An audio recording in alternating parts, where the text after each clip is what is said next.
All right, so you guys voted. It's hard for me to decide what video to make, so I brought in a little guest here today. Brought in my little chocolate lab Boone, and we wrapped up some video ideas and some balls, and we're gonna see which one he chooses for you guys. Okay, the middle one. Draw, draw. Okay, let's see what it was. Okay, ready? Hold this. Okay. Ew. Oh gosh, slobbery video idea. Advanced in-depth. Advanced in-depth guide. All right, there you guys have. What is good, my Bio Gamers? It is VG Infection here, and I hope you guys really enjoyed that quick little snippet in the beginning of my dog choosing the video idea for you here today, guys. That was my fiance's idea. She just thought of it on the spot, and I was like, you know what, let's do it. Let's change it up a little bit for the beginnings of these videos. Thought it was something fun for us to do for you guys to, you know, change it up a little bit. So I hope you guys enjoyed that. If you did, let me know in the comments what you thought of that.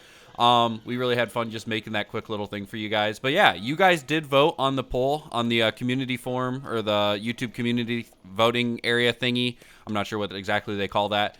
But yeah, you guys, iconically enough, did choose more beginner's guides in that. So I guess you guys are in sync with my dog. So congratulations for that. We are going to be going over like when to get upgrades and things like that, guys. I'm kind of just going off the top of the head here with this video, guys. I'm not going to do anything too crazy. So yeah, we're just going to see what I come up here with in the video. I'm going to try and implement, some of you guys have commented really good things in the comments section of the videos. I'm going to try and implement those as best as I can into the video here for you guys. But yeah, I'm not going to waste any more time. Let's just get the ball rolling on today's video.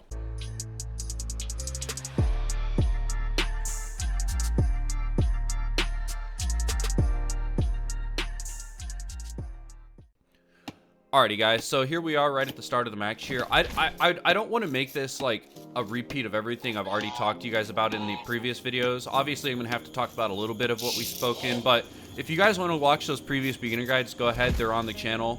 They should be really easy to find. If not, I can go ahead and link them at the end of this video for you guys to find. But yeah, so basically at the beginning of the match, something I've noticed, guys, is right when you start, you want to grab like maybe this guy on the straggler tree. And I was making like one house and then coming back 5 villagers later making another house. What I found is a good kind of golden rule to start with, guys. I found that 4 houses is a good start, because 4 houses basically get you right about when you're ready to age up into feudal, and then you can start obviously, you know, pumping out more houses. But yeah, so I would start out with 4 houses just on the guy that's doing the wood. Like I said, guys, if you hit the right stick on your controller and you pull up this scroll wheel, I always start with the food and wood. That's just a good starter for us here on controller, I guess. And then obviously, guys, with the scout, just hit the auto scout if you don't want to deal with the scout. And he'll just pretty much scout the whole landscape for you until it's all discovered. All right, guys, so something I wanted to mention here that I don't believe I mentioned in my other beginner's guides, just because it is a little bit more of an advanced tactic that you can use. It's nothing crazy. But these wild boars here. So these wild boars provide, I believe it's 350 or 400 food, which is a good amount of food. And it keeps you from having to go to farms right away. So it allows you to save a little bit more wood. So how you can deal with these boars is just take one villager, A-click on the boar so he attacks it. And then what you're going to do is you're going to kite this boar back to your drop-off. You're going to choose all your villagers and then A-click on the boar. We do lose a villager. It's okay. It's not a big issue right now. But we do get this. We secure this boar, and this boar is really important because, like I said, it gives you a ton of food. You can also do this with the other wildlife out in the world. The only problem is, like, for example, like this mountain goat here. This goat will run from you. So you would basically want to take this villager, for example, and go set up a mill right next to it. And then you could harvest it and drop it off right there at that mill. So this is just really nice because it allows you to not have to transition into farms quite as early. And it saves you a little bit of wood here in the early game, so you can use it for other things. Alright guys, and as you can see, I'm at 500 food. I did, as you guys noticed, I kind of B-clicked and canceled out some of those villagers I had queued. That way, when I did that, it would take the food back up to 500, so that way I could start my age up. That's just something to keep in mind. You know, if you got 3 or 4 villagers queued up, but you're at like, you know, 350 food, just click B on those villagers and it will cancel that queue and refund the food back to you. And that way you can start the age up right away. because aging up to the feudal age is just really important, and you want to try and get into that as quick as you can, because that's when you can start building like the archery ranges and things like that. Just because, you know, the barracks are nice in the dark age, but you're really not going to do a whole lot with that other than harassing. So you want to try and get to that feudal age as fast as possible, ideally. And as you guys can see, these wood choppers did come over to this little forest over here. Right. That's fine. Just build them a lumber camp. Make sure they always have a lumber camp close by. And that's true of all resources. As you guys heard me talking about in like the beginner's guide previously, any resource that your villagers are gathering, provide them with the adequate drop-off for that resource. That way they can always be the most efficient at any resource that they're gathering at all times. This is the key to always, you know, being a little bit ahead of your opponent. Any little efficiency that you make and take can be the difference between you winning or losing a game. We just went into the feudal age here. Now, this is when you can start purchasing economic upgrades. And I don't know if I went a whole lot of this into the beginner's guide, but I'm going to kind of break it down a little bit for you.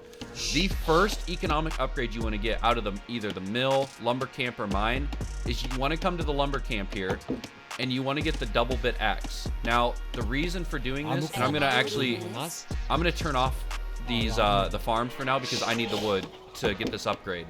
Otherwise, they're going to keep building farms. And to do that, guys, you just hit right stick, and where it says farm auto placement, you can just temporarily disable it.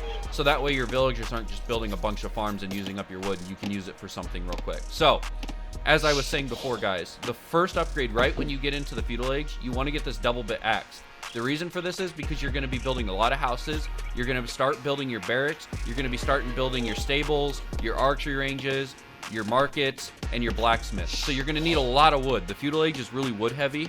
So the first upgrade you want to get is that wood upgrade. I think it was the double broadside axe is what it was called, or something like that. But yes, just come to your lumber camp and get that upgrade. That's very important for the early game, and that will kind of get you set up to get more wood and being able to make those buildings. So what I'm going to do right now is because... Oh, and this is great to mention too. The next upgrade you want to get right after that, or right before, I would say right after that wood upgrade, you want to come to your town center and you want to get the wheelbarrow.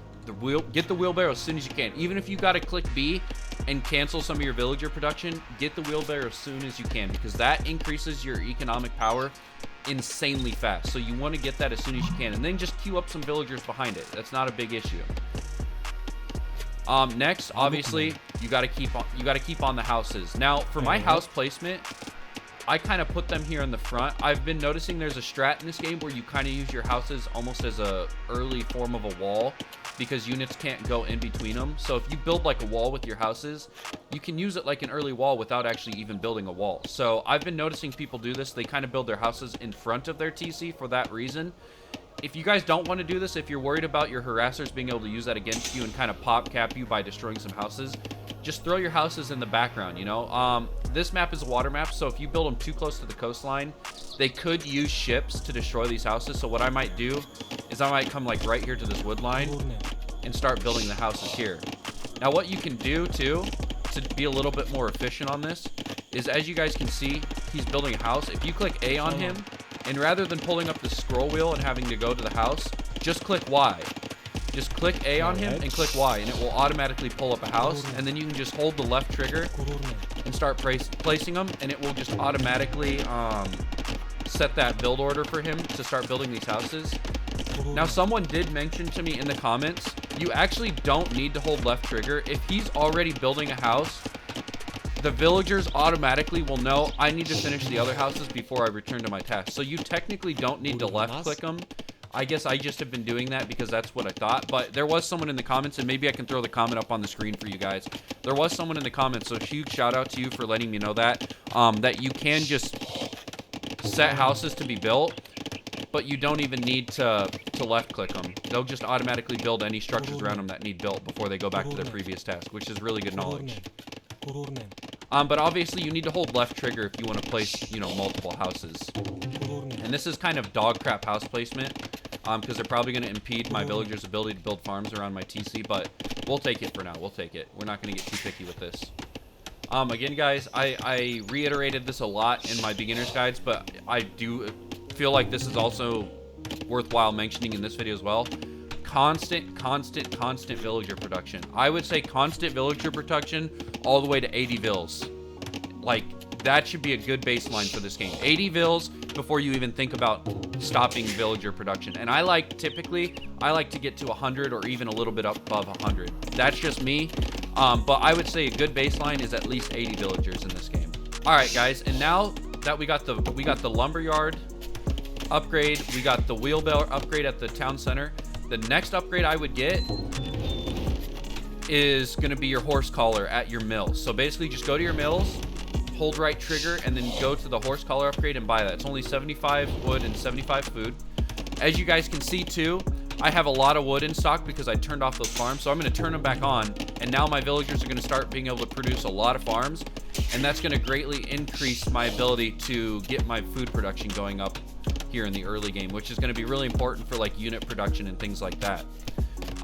We're 20 minutes in the game. Ideally, you would have wanted to already make a barracks, a stable, and an archery range, depending on your nation's focus. So I'm going to talk about this a little bit right now because this is a little bit more of an advanced beginner's guide. So, for example, I'm playing the Cumans.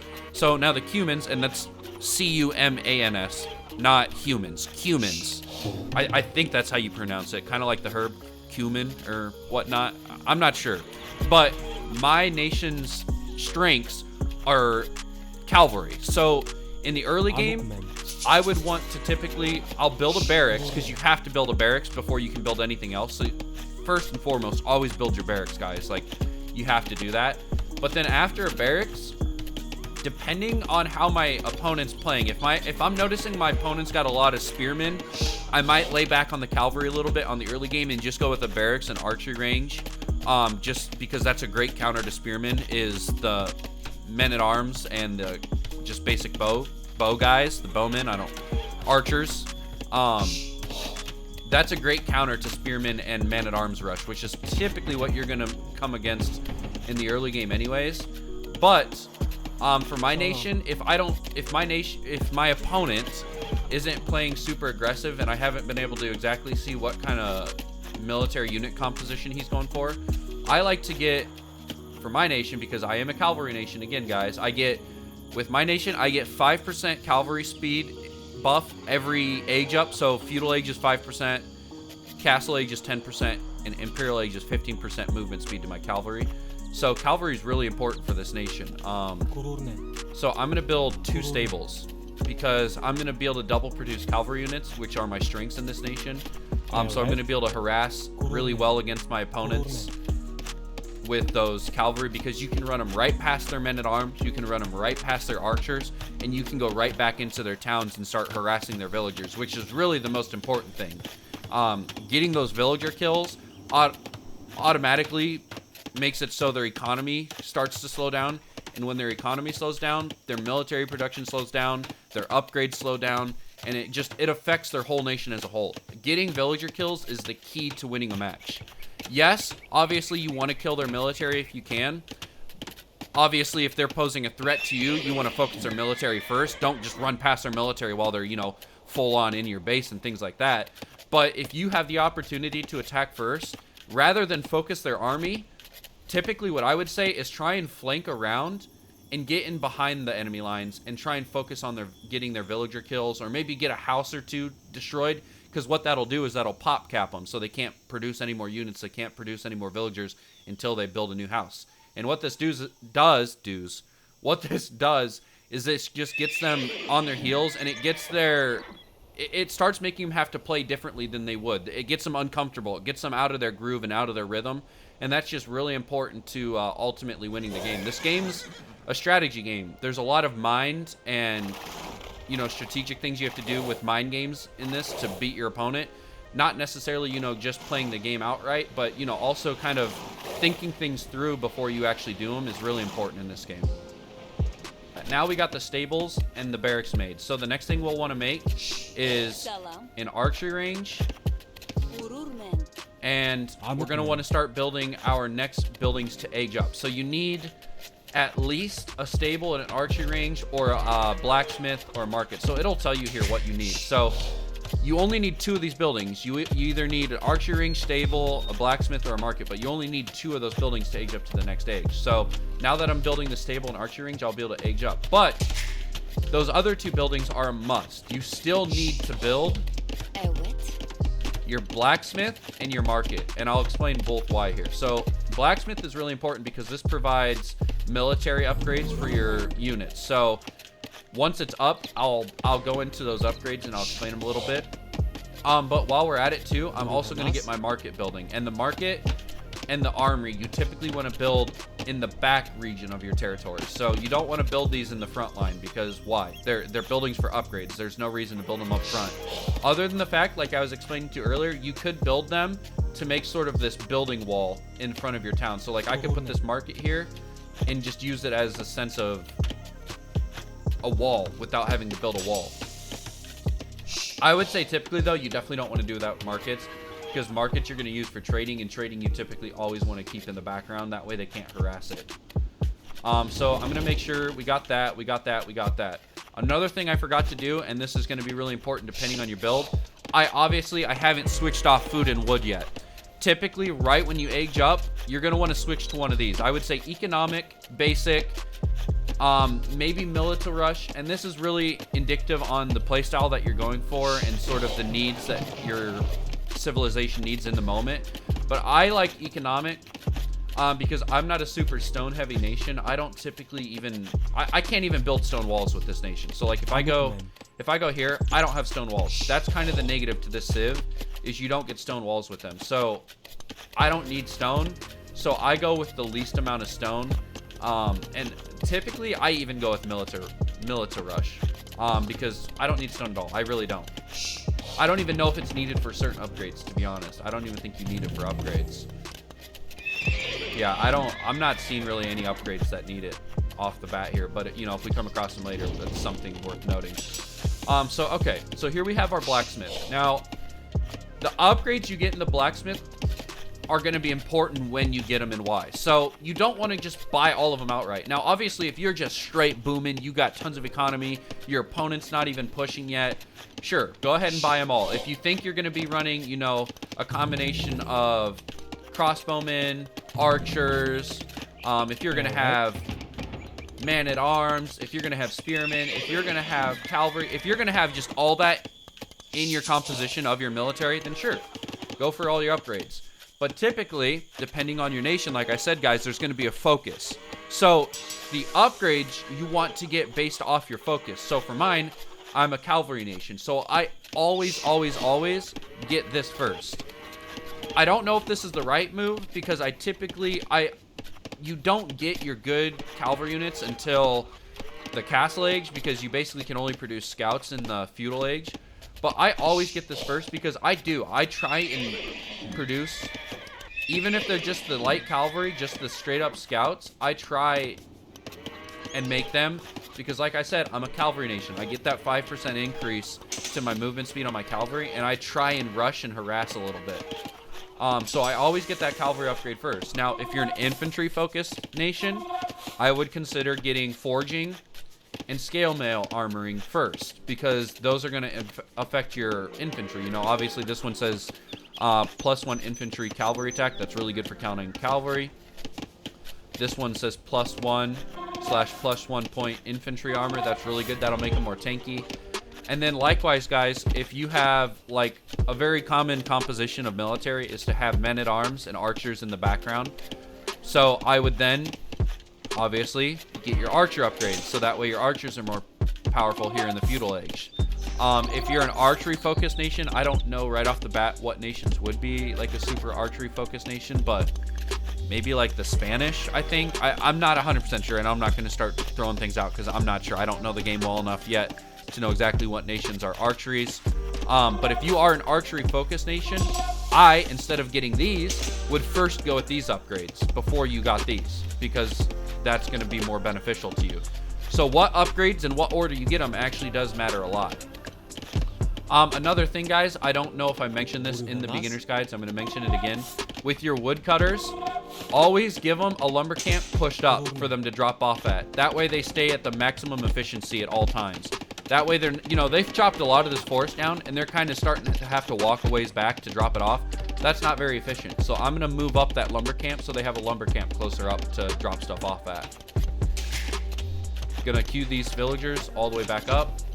Now, as you can see, since I switched to the militia, I got people on gold now. So you would want to build a mining camp for them to drop this off of really close, because otherwise they're walking all the way back to the CC. Not efficient at all. Always try to keep the most efficient economy as you can going. Right here at this wood line, lumber camp, right there. I don't even care if it's one tile closer. That's one tile less that they have to walk and drop off wood. That's a little bit more wood that you're getting a little bit faster. All of that matters always. All right, so obviously I'm gonna want to age up here. So we're gonna cancel out those villagers and age up. Because really there's not much more we can do in this age. And yeah, I want to get to the next age so we can start going more in depth with this guide for you guys. All right, guys, and we're just about to go into the castle age now here. Something I did want to mention, I did forget to get these. I did forget the basic. I just got it. It just went through, but there was a gold mining upgrade at the mining camp. Definitely you want to get that. And then also this stone mining one. For me, it doesn't matter because I'm not really mining stone because I don't really have much to use stone for. I definitely can start making castles now in the castle age, so I'm definitely going to put a little bit of stone on. So we're just going to go with the basic, I think, here. Yep. And then I'm going to look and see where they start mining that stone at.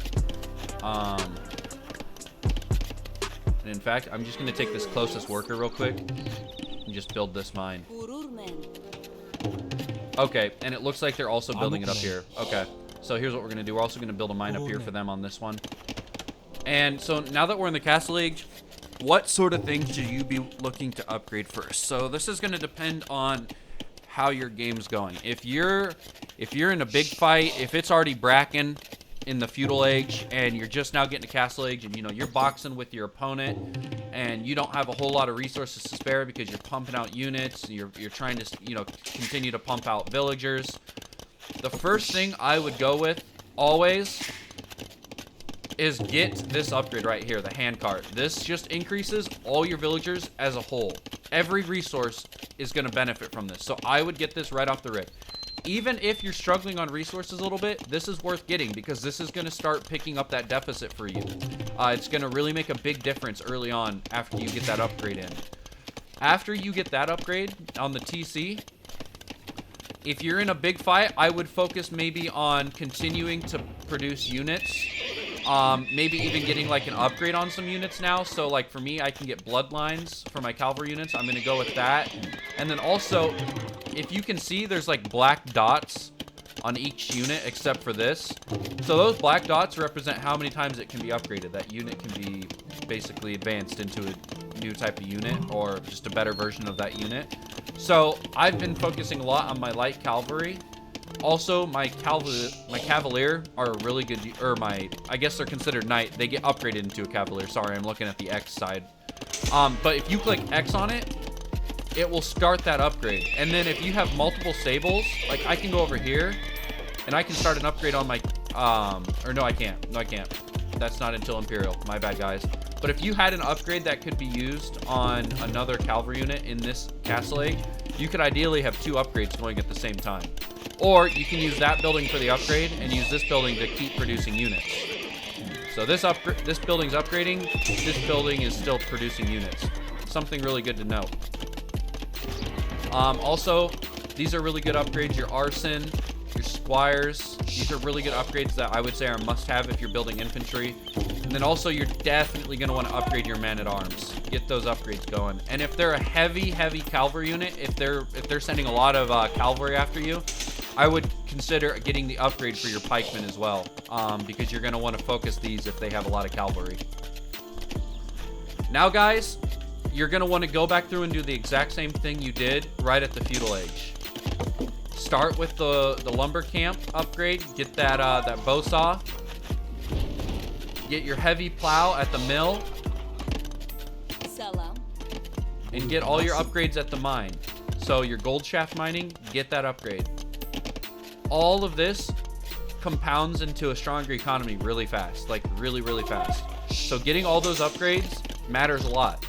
And then also, you got to remember, you got to come back to your blacksmith and you got to start getting these upgrades. So again, I'm a cavalry focused nation. I'm going to get my cavalry upgrades first because that's what's going to matter most. Then I'm going to maybe go into my infantry upgrades, and then I'll go into my archer upgrades. And I'm just going to queue them all up because I got enough resources for them. But if you didn't, you'd want to focus on what matters most. And now in the Castle Age, you do unlock the ability to build a monastery and university. I would say monastery goes first. Reason for this is you can build monks, and with those monks you can come capture these relics, and with each relic that you capture it generates gold, and the more relics you capture and put into your monastery, the more gold you generate. So if you can get a hold of these relics before your opponent does, you're going to be looking good for gold production. You're going to be outperforming his gold production most likely, because these compound really fast with on top of your people that are also mining the gold. Next, you can queue it up at the same time as well. Definitely get a university. University has a lot of good like building upgrades for like your walls, your castles, and things like that. So definitely do not forget about the university. Also, guys, you're going to have to build these anyways because you need 2 of these buildings to upgrade into Imperial anyways. So just build them. You're going to need them. It's worth mentioning, guys. I don't know if you knew this, but you can double click on your units, and any of that specific unit in the area will select all of them. All right, so real quick, guys, I just wanted to show you. So at the monastery here on the right, you just create the monks. The monk did create out of here. So what you do is you just press A on the monk, and I don't know if I can. Yeah, I don't think I can drop this, but all you do, guys, is just press A on the monk and then press A on the relic. So like, there's a relic over here. So you would just press A on that relic, and he would go grab that relic, and then once he grabs it, you want to have him bring it back to the monastery so it can start generating gold for you. So you just drop that off. Now what you're going to do is you're going to take him over here, click A on this relic, and then if you want, hold left trigger and hit A on the monastery, and then that'll cue him to just bring it right back there automatically. Alright, guys, so there's something worth noting here. So as you can see in the bottom left of my screen, it says villagers with the Z sign above them. So basically that's telling you how many villagers you just have idle, just standing here, just like this. So what you would typically want to do with this, and the reason this happens is because there's a resource without somewhere to drop off within the close enough vicinity that they're willing to drop off to it. So for example, if you still got gold here, throw up a mining camp and it'll be fine. They'll start working right on that. As you can see, it starts to bring them over. If you got a wood line that needs a lumber camp closer to it, build a lumber camp. It's just something to know. If they're idle because there's a resource around that they're not going to harvest because there's nothing to drop off close enough to it.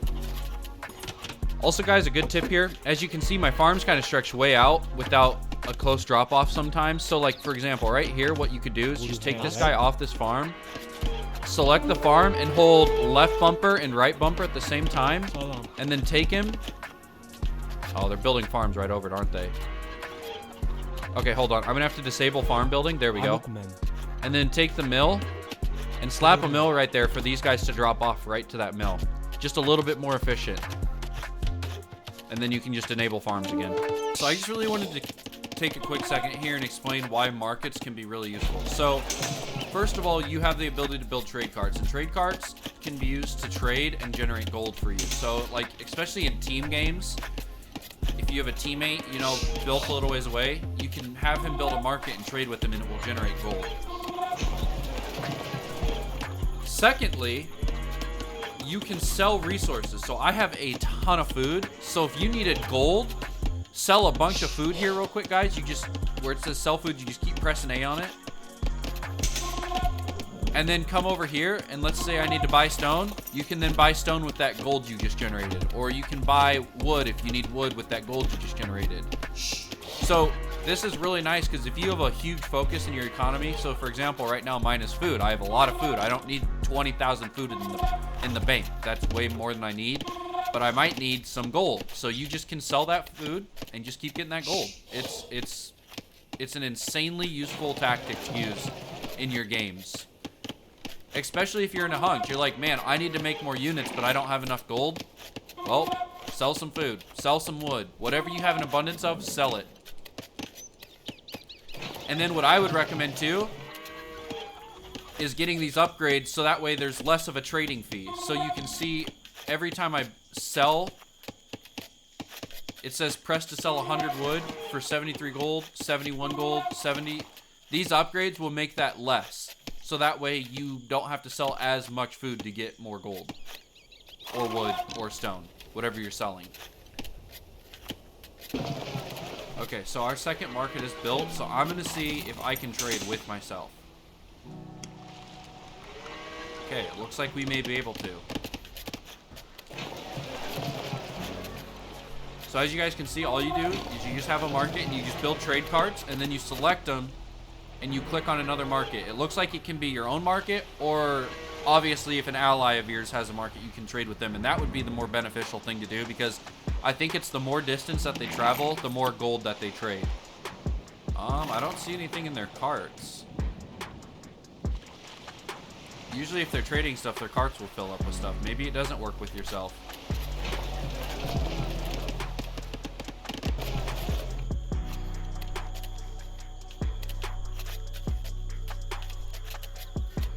Yeah, it doesn't look like you can trade with yourself, guys. They go over there, but they don't actually collect anything.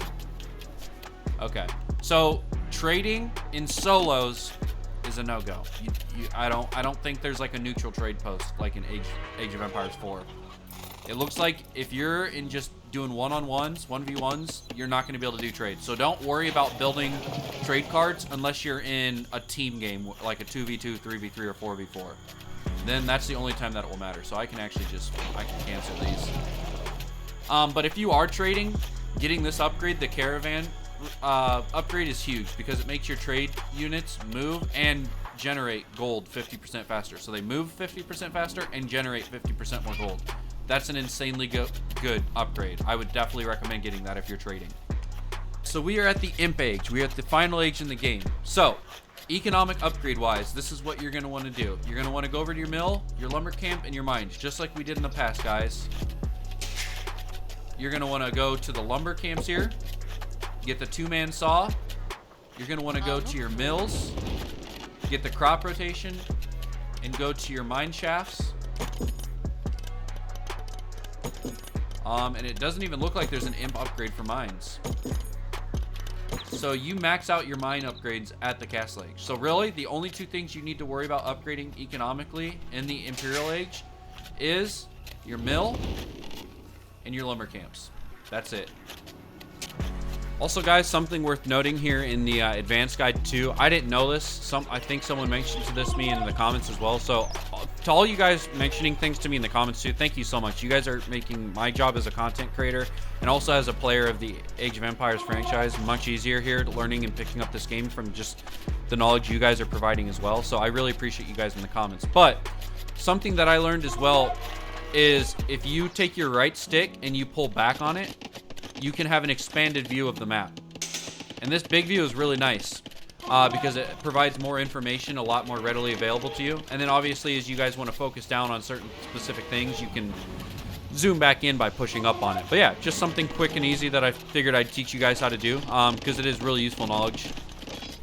Alrighty, guys, I think that is going to do it for here on this more in-depth economic guide for you guys here today. I really hope you guys enjoyed this video. I hope you guys learned something from it. I hope you guys can take some of this knowledge now and apply it to your gameplay as well. If you guys did enjoy this video, as always, do be sure to leave a like, comment, subscribe. I love hearing from you guys. I love the comments. I love reading through all of them, and I love responding to all you guys. So do please leave me a comment. Let me know what you think of the video. Let me know if you got some advice for me on, you know, potential videos to make here in the future for you guys. If there's something you'd like to see, let me know. I love communicating and interacting with you guys. You guys are the community. You guys are what make this channel. So I love hearing from all of you. But with all that being said, guys, this is VG Infection signing off.